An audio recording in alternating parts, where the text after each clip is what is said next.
నమస్తే అండి. మీ డాక్టర్ కిషోర్ కుమార్. సహజంగా మనకి కోరికలు చాలా ఉంటాయి. డిజైర్స్ అంటుంటాం. ఆ కోరికలు ఎటువంటి కోరికలు అనంటే సెక్సువల్ కోరికస్ అయి ఉండొచ్చు. లేదా కెరీర్ మీద ఉన్నటువంటి ఇది అయి ఉండొచ్చు. చదువు మీద రకరకాల కోరికలు ఉంటాయి. అవన్నీ తీర్చుకోవడానికి మనం ప్రయాసపడుతూ ఉంటాం. అలాగే మన శరీరానికి కూడా కొన్ని కోరికలు ఉంటాయి. ఆ కోరికలను తీర్చేటటువంటి బాధ్యత మన మీదే ఉంటుంది. సరే, శరీరానికి కావలసినటువంటి కోరికలు ఏంటి? తీర్చాల్సినటువంటి కోరికలు ఏంటి అని అనుకుంటే, ఎప్పుడైతే మీ శరీరానికి కావలసిన కోరికలను మీరు తీరిస్తే, మీరు అనుకున్నటువంటి దాన్ని సాధించడానికి ఈ శరీరం సహకరిస్తుంది. లేకపోతే శరీరం సహకరించకపోతే మీరు అనుకున్న కోరికలను నెరవేర్చుకోలేరు. మొహమాటం లేదు దాంట్లో. ఎందుకని చెప్తున్నాను అనంటే, మీ శరీరానికి అవసరమైనటువంటి ముఖ్యమైనటువంటిది ఒక ప్రోటీన్ అని అనుకుందాం. ప్రోటీను మనం ఎంత తీసుకోవాలి పర్ డే? 0.8 గ్రామ్ నుంచి 1 గ్రామ్ ఆఫ్ ప్రోటీను మన శరీరానికి రోజు ఇవ్వాలి.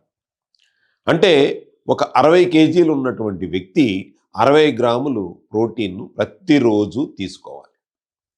ఈ ప్రోటీను ఎప్పుడైతే మన శరీరానికి సమపాళల్లో అందలేదో, అంటే డిమాండ్కి తగ్గట్టుగా మనం సప్లై ఇవ్వలేదు, శరీరంలో కొన్ని మార్పులు వస్తాయి. ఆ మార్పులు ఏంటి అనంటే ఎక్కడ మొదలవుతుందంటే హార్మోనల్ ఇంబ్యాలెన్స్తో మొదలవుతుంది.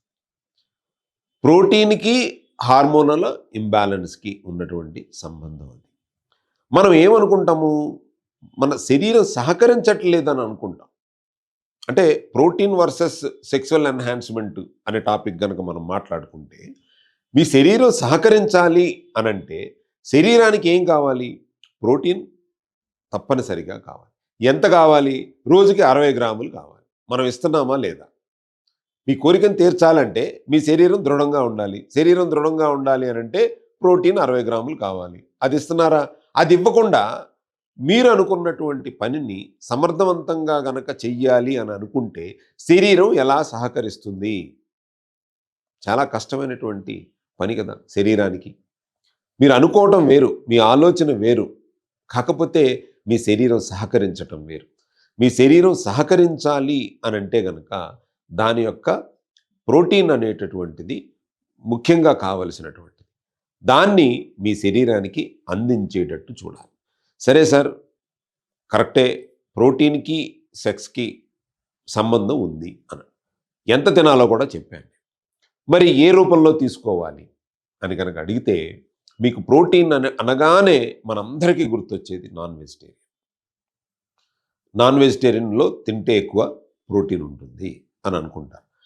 నాన్ వెజిటేరియన్ తీసుకున్న వాళ్ళల్లో, అంటే తీసుకోని వాళ్ళేనా అంటే వేరే వేరే పారామీటర్స్ కూడా ఇన్వాల్వ్‌మెంట్ అయ్యుండొచ్చు. ప్రోటీన్ మేమెప్పుడో ఆదివారం నాడు ఒకరోజు మాత్రమే మేము తీసుకుంటాము అనేదానికంటే కూడా కొన్ని కంట్రీస్, చైనీస్ గనక మనం తీసుకుంటే ప్రతిరోజు తీసుకుంటారు నాన్ వెజ్. కాకపోతే లిమిట్. వాళ్ళకి ప్రతిరోజు పోర్క్ ఎక్కువ తింటారు వాళ్ళు. పంది మాంసం ఎక్కువ తీసుకుంటూ ఉంటారు. మనం చికెన్ ఎంత ఫ్రీక్వెంట్‌గా తింటామో వాళ్ళు పోర్క్ అలా తీసుకుంటారు. వాళ్ళ డైట్ చక్కగా ఒక చిన్న మీల్ బాక్స్ ఉంటదండి. చైనీస్ మీల్ బాక్స్‌లో ఒక ఆకుకూరని ఒక వాటర్‌లో పెట్టి ఒకటి, చాలా తక్కువ రైసు, అది కూడా చిమిడిపోయినట్టు ఉంటుంది. దానిపైన ఆలివ్ ఆయిల్ చేసి ఒక చిక్కీలాగా ఉంటుంది. అది సీవీడ్ కింద అంటాం మనం. It's protein rich food. అలాగే 2 ఆర్ 3 పీసెస్ ఆ పోర్క్ మీటు చక్కగా, అంటే బాయిల్ చేసి పెప్పరేసి మాత్రమే ఉంటుంది. మనలాగా మసాలాలు, స్మెల్స్ రావటాలు అవి ఇవి ఏముండవు. సో ఇటువంటి చక్కటి డైట్‌ని వాళ్ళు తీసుకుంటారు. అంటే ప్రతిరోజు వాళ్ళ శరీరానికి ఎంత కావాలి అన్న విషయం వాళ్ళకి అవగాహన ఉండి, దానికి తగ్గట్టుగా వాళ్ళ ఆహారం ఆ యొక్క ప్లేట్‌ని డిజైన్ చేసుకొని తింటుంటారు. కాబట్టి వాళ్ళు శక్తివంతంగా ఆ యొక్క సెక్సువల్ ఎన్హాన్స్‌మెంట్‌ని తెచ్చుకుని శరీరం సహకరిస్తుంది. దాన్ని ఫుల్‌ఫిల్ చేయగలుగుతున్నారు. మరి మనం చేయగలుగుతున్నామా లేదా అనేది ఒకసారి ఆలోచించుకోండి. మరి వెజిటేరియన్ వాళ్ళు ఏం తీసుకుంటే బావుంటది అనంటే, ఇవాళ మార్కెట్‌లో ప్రోటీన్ పౌడర్స్ కూడా అవైలబిలిటీ ఉన్నాయి. వే ప్రోటీన్స్ ఉన్నాయి. తర్వాత ప్లాంట్ బేస్డ్ ప్రోటీన్స్ ఉన్నాయి. అంటే వే ప్రోటీన్స్ జిమ్మర్స్ ఎక్కువగా యూజ్ చేస్తుంటారు. మరి మనం ఇంట్లో ఉండేవాళ్ళం, జాబ్ చేసుకునేవాళ్ళం, మరి మేము ఎటువంటి ప్రోటీన్ తీసుకోవాలి సార్? మేము నాన్ వెజిటేరియన్ తినం అన్నవాళ్ళు కూడా ఈ యొక్క ప్లాంట్ బేస్డ్ ప్రోటీన్ దొరుకుతుంది మనకు మార్కెట్‌లో. పీ ప్రోటీన్ ఉంటుంది. తర్వాత రైస్ ప్రోటీన్ ఉంటుంది. తర్వాత ఓట్స్ ప్రోటీన్ ఉంటుంది. వీటిలో కూడా చక్కగా మీరు గనక ఈ యొక్క ప్లాంట్ బేస్డ్ ప్రోటీన్‌ని మార్కెట్‌లో తీసుకొని పొద్దున్నే మీరు బ్రేక్‌ఫాస్ట్ అయిపోయిన తర్వాత ఒక 2 స్కూప్స్ ప్లాంట్ బేస్డ్ ప్రోటీన్‌ని 2 స్కూప్స్ మీరు మిల్క్‌లో గానీ లేదా వాటర్‌లో గానీ యేసుకొని చక్కగా జ్యూస్ లాగా తాగారు అని అనుకోండి. మీ శరీరానికి ప్రోటీన్ వస్తుంది. ఎందుకని వాళ్ళు మార్కెట్‌లో కూడా ఆ ప్లాంట్ బేస్డ్ ప్రోటీన్‌లో 10 గ్రాములకి ఎంతొస్తుంది అన్న విషయం వస్తుంది. వాడు స్పెసిఫై చేసి ఉంటాడు కదా!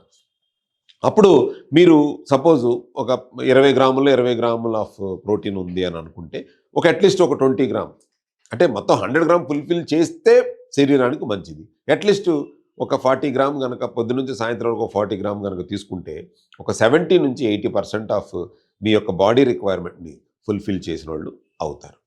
మరి ఆ విధంగా ఫుల్‌ఫిల్ చేసి మీ శరీరానికి కావలసినటువంటి సమపాళల్లో గనక ప్రోటీన్‌ను అందించగలిగితే మీరు అనుకున్నటువంటి సెక్స్ సామర్థ్యాన్ని పొందగలుగుతారు. సెక్స్ సామర్థ్యము అనంటే ఓన్లీ ఏం తింటే ఆ 10 నిమిషాలు, 5 నిమిషాలు చేయగలుగుతాం అని అడగటం మానేయండి దయచేసి.